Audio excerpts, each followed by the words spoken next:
Good morning class. काफ़ी long time के बाद मैं वीडियो लेकर आ रही हूँ। एक्चुअल में फ़ोन ख़राब हो गया था तो इस वजह से थोड़ा प्रॉब्लम हो गई थी। मैंने आप लोगों को सेकंड चैप्टर शुरू करा दिया था। Second chapter chemical bonding. तो ईशांत पांडे जी कह रहे हैं कि उन्हें कुछ समझ में नहीं आया। आया लेकिन मगर थोड़ा थोड़ा। तो उसको थोड़ा सा क्लियर करते हैं। देखो, केमिकल बॉन्डिंग में सबसे पहले तो आप ये समझ लो कि केमिकल बॉन्डिंग होती क्यों है। केमिकल बॉन्डिंग कोई भी एलिमेंट अपने आप को स्टेबल करने के लिए केमिकल बॉन्डिंग करता है, यानी वो अपने आउटर मोस्ट इलेक्ट्रॉन को कंप्लीट करने के लिए करता है। चाहे वो अब उसके आउटर मोस्ट इलेक्ट्रॉन में 8 इलेक्ट्रॉन आए हैं या 2 आए, लेकिन 2 वाला सिर्फ एक ही कैसे, वो हो गया हमारा हाइड्रोजन और हीलियम, इसलिए उसे छोड़ देते हैं। इसके अलावा मैक्सिमम याद रखेंगे ऑक्टेट रूल को फॉलो करने के लिए केमिकल बॉन्डिंग की जाती है। उसके बाद हम लोगों ने पढ़ा था कि इलेक्ट्रोवेलेंट कंपाउंड क्या होते हैं। 3 तरीके होते हैं केमिकल बॉन्डिंग करने के, इलेक्ट्रोवेलेंट, कोवेलेंट और कोऑर्डिनेट। इन चैप्टर में हमने तीनों के ही बारे में पढ़ना है। पहला मैंने आपको पढ़ाया था इलेक्ट्रोवेलेंट के बारे में। तो इलेक्ट्रोवेलेंट होते हैं, इलेक्ट्रोवेलेंट आप सिंपल कह लेते हैं आयनिक। आयनिक 2 चीजों से मिलके बनता है, एक बनता है आपका कैटायन से और एक बनता है आपका एनायन से। तो इसकी कंडीशंस भी वही हो जाती हैं। पहली कंडीशन क्या थी इसकी, पहले थी कि लो आयनाइजेशन पोटेंशियल। जो जितनी आसानी से कैटायन बनाएगा, लो मान जितनी आसानी से उसकी आसानी से एनर्जी निकलनी चाहिए ना, तो जो जितनी आसानी से अपने कैटायन की फॉर्मेशन करेगा, उतने ही वो क्या होगा आपके इलेक्ट्रोवेलेंट के लिए कंडीशन उसकी क्या रहेगी, बेटर रहेगी। दूसरा दे रखा था ना हाई इलेक्ट्रॉन एफिनिटी। अगर एक दे रहा है बेटा, दूसरा लेने वाला होना चाहिए, तो दूसरे लेने वाले के अंदर कैपेसिटी ज्यादा होनी चाहिए, तो यानी हाई इलेक्ट्रॉन एफिनिटी। तीसरा था उनके बीच में इलेक्ट्रोनेगेटिविटी डिफरेंस ज्यादा होना चाहिए था। ये 3 पॉइंट दिए थे उसके कंडीशंस के। उसके बाद एग्जाम्पल बताए गए थे कि कौन कौन से एग्जाम्पल थे।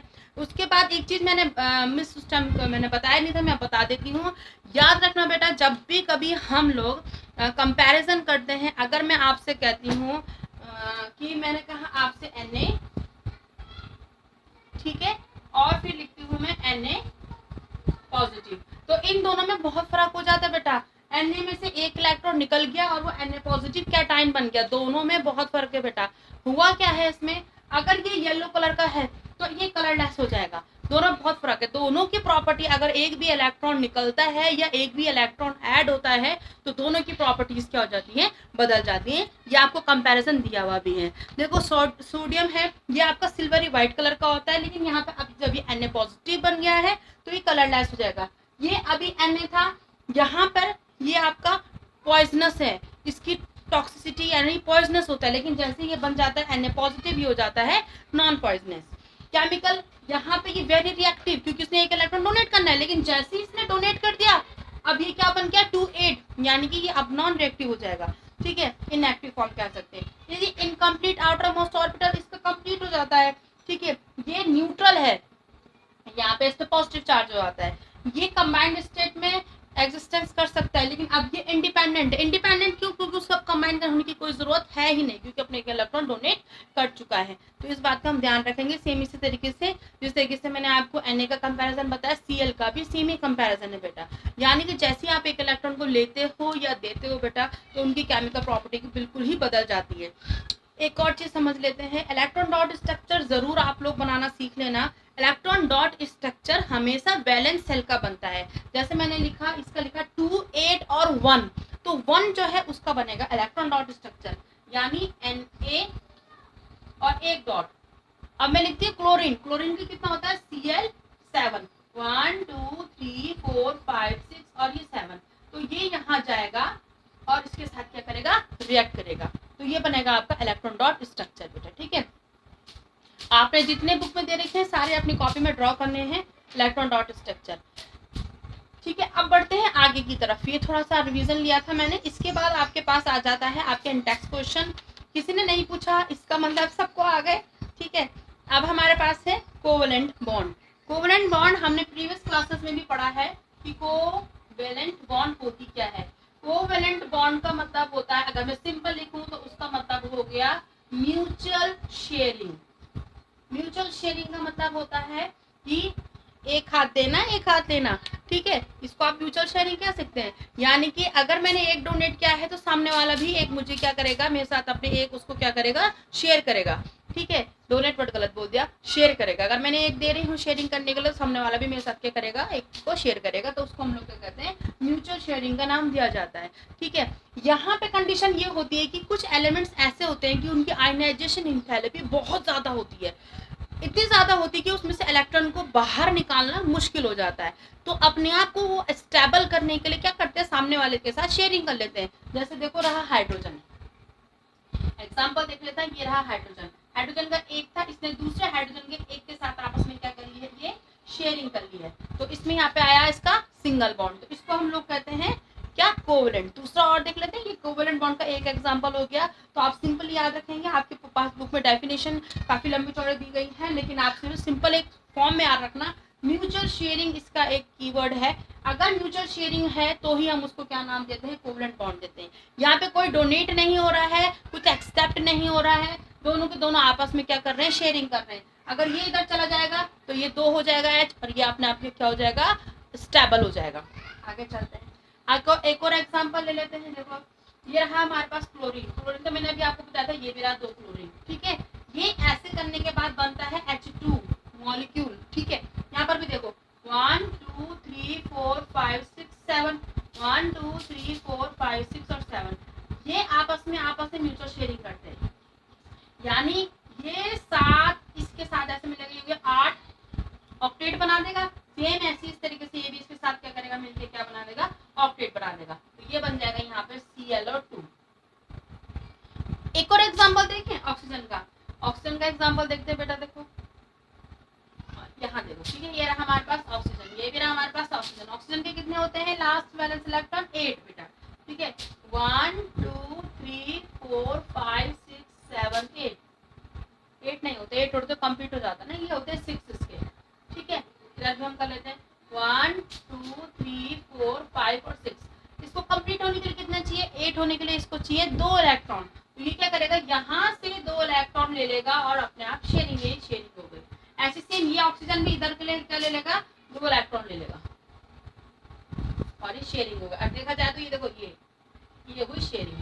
ठीक है, सेम ऐसे नाइट्रोजन के साथ भी होता है। नाइट्रोजन का कितना होता है बेटा, 7 होता है। ठीक है, 1 2 3 4 5, तो 5 हो गया, 1 2 3 4 5। अब इसको कितनी चाहिए, कंप्लीट हो गया 3। तो ये देखो 1 2 3, और इस तरीके से ये ऐसे बनेगा पूरा आपका नाइट्रोजन, ये हो गया 8। ठीक है, तो यहाँ पे 3 की शेयरिंग करी है, यहाँ पे 2 की शेयरिंग करी गई, यहाँ पे 1 की शेयरिंग करी गई है। और इसको अब नाम दिया जाएगा, नाम सिंगल बॉन्ड, नाम डबल बॉन्ड, नाम ट्रिपल बॉन्ड।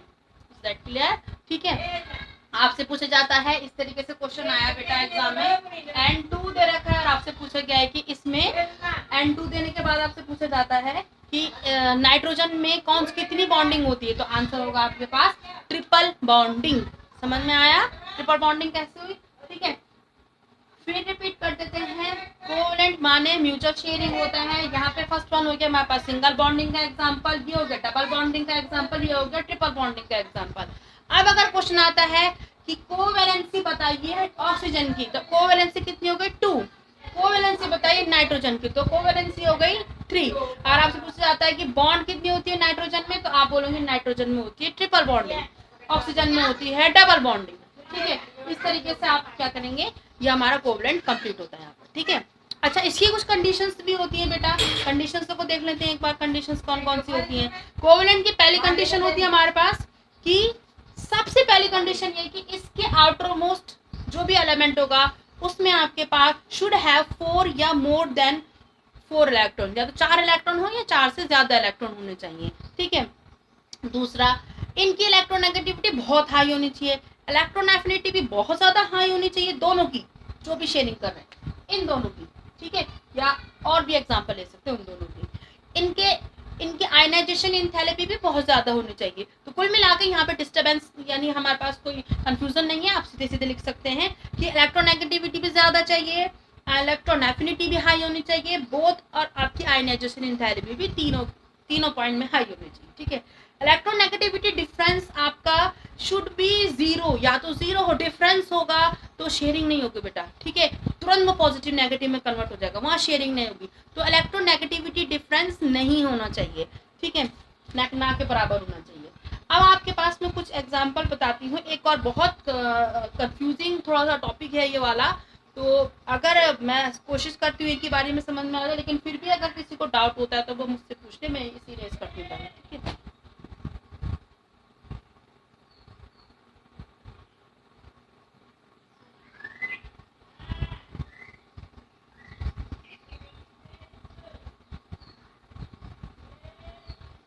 ओके गाइस, अब हमारे पास नेक्स्ट जो टॉपिक है वो टॉपिक है हमारे पास,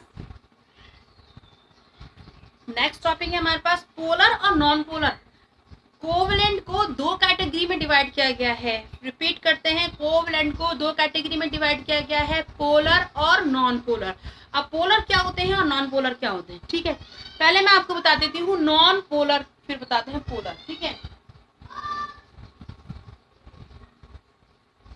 नॉन पोलर और यहाँ पे लिख लेते हैं पोलर, याद रहेगा, ठीक है।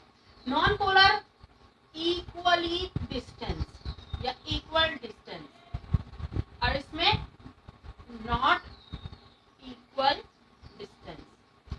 एग्जाम्पल देखो, यहाँ पे हाइड्रोजन और हाइड्रोजन तो दिए गए हमारे पास, हाइड्रोजन हाइड्रोजन, ये इक्वली डिस्टेंस होता है इसमें बेटा, ठीक है। इस एटम में इस एटम के बीच में जो दूरी होगी वो बिल्कुल बराबर होती है, इसलिए हमको कहते हैं नॉन पोलर। वैसे अगर मैं सिंपल आपको ट्रिकली याद बताऊं तो ट्रिकली आप सिंपल याद ये रखना, तो सेम एटम्स के बीच में कोवलेंट बॉन्ड होगा वो नॉन पोलर होगा। सेम एटम के बीच में मैक्सिमम केसेस में ऐसा होता है बेटा, देखो H2 non polar, Cl2 non polar, O2 non polar, N2 non polar.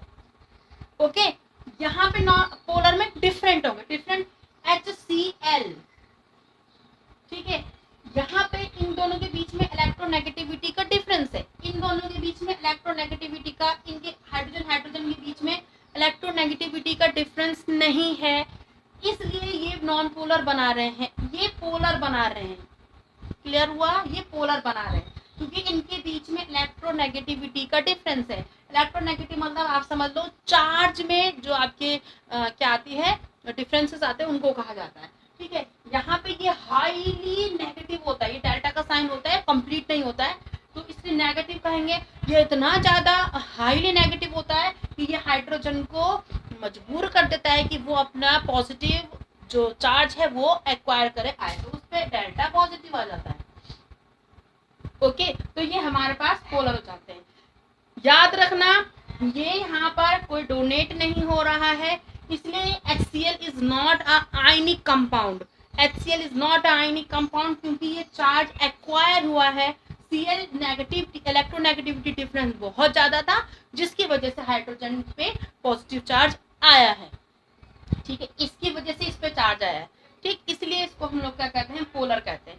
अब जो पोलर होगा सिंपल है, जो पोलर है वो आसानी से पानी में डिसॉल्व हो जाते हैं, नॉन पोलर पानी में डिसॉल्व नहीं होते, क्योंकि लाइक डिसॉल्व लाइक, यानी polar dissolve polar, non polar dissolve non polar. Is that clear now? तो ये पॉइंट हमारे यहाँ पे क्लियर होता है। अच्छा, एक और चीज हमारे पास एग्जाम्पल में दे दूं, इसके अलावा मैक्सिमम केसेस तो मैंने कहा कि एटम सेम होते हैं, एक इक्वल डिस्टेंस वर्ड भी मैंने बीच में लिखा हुआ है, ये बहुत इंपॉर्टेंट है समझने के लिए। अब देखो यहाँ पे CCl4 या CH4, कार्बन टेट्राक्लोराइड, कई बार का पूछा गया क्वेश्चन, कार्बन टेट्राक्लोराइड पोलर है कि नॉन पोलर कोवलेंट कंपाउंड है, तो मैंने इसे नॉन पोलर में लिखा हुआ है। क्यों?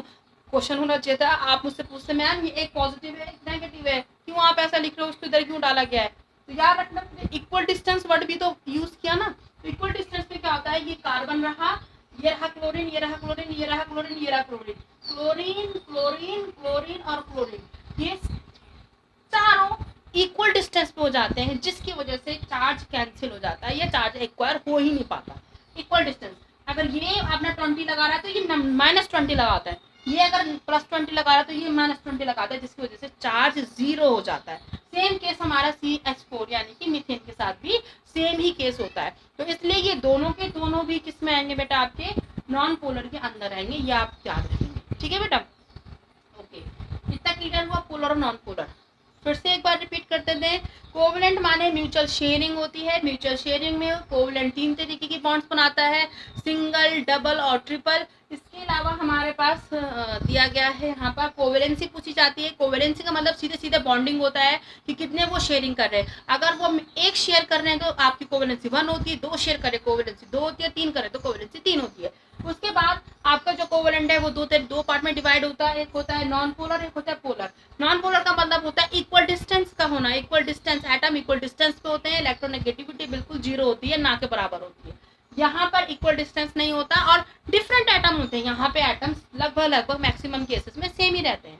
ठीक है बेटा, अब हम चलते हैं इसके बाद आगे जो टॉपिक दिया है मैंने आपको बता दिया। आपके पास कुछ स्ट्रक्चर बनाकर दे रखे हैं बेटा, तो एक दो स्ट्रक्चर मैं आपको बता देती हूँ। इलेक्ट्रॉन डॉट स्ट्रक्चर, उसके बाद आप लोग अपने आप ही देखेंगे इसमें।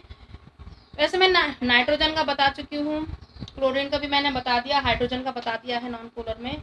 देखो यहाँ पे वाटर मॉलिक्यूल का मैं एग्जांपल ले लेते हैं थोड़ा सा कि वाटर मॉलिक्यूल जो हमारे पास है, ठीक है, वाटर भी इसमें आता है बेटा, वाटर। ठीक है, वाटर का बना लेते हैं थोड़ा सा। हमारे पास H का हमारे पास एक एटम हो गया, ठीक है, प्लस करते हैं ऑक्सीजन का, ऑक्सीजन कितना 1 2 3 4 5 6, प्लस करके हाइड्रोजन का, ठीक है, प्लस का साइन। तो ये हमारे पास हो जाएगा बेटा यहाँ पे। ये आपस में सब शेयरिंग करेंगे, ये इसके एक मॉलिक्यूल के साथ शेयर करता है, ये इसका एक मॉलिक्यूल के साथ शेयरिंग करता है। तो ये बन जाता है हमारे पास वाटर, क्या हो जाता है हमारे पास पोलर कोवेलेंट कंपाउंड में हो जाता है।